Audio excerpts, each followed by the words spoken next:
Hello mga idol, magandang araw po sa inyong lahat. Mga ka-farmers dyan.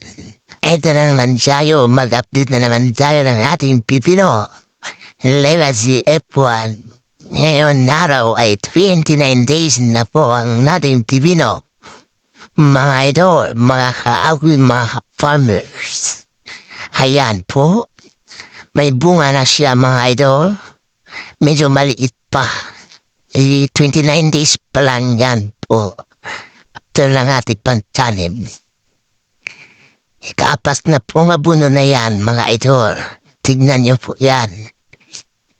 Medyo hindi, parehas ang laki nila, hindi nagkapantay-pantay.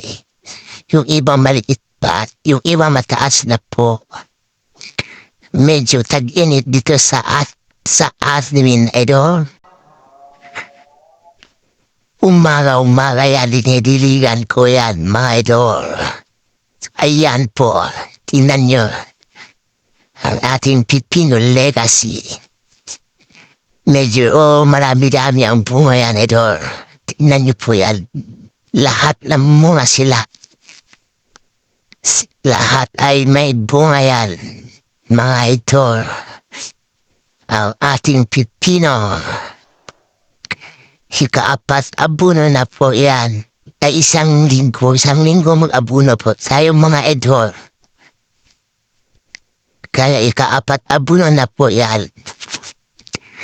Yan po ang Legacy F1. Medyo maganda siya. First time ko parang inagpunla ng pipino ng Legacy F1. Tignan niyo po yan, bunga na po yan. Dami ng bunga na yan mga idol. Ayan po, tignan niyo naman.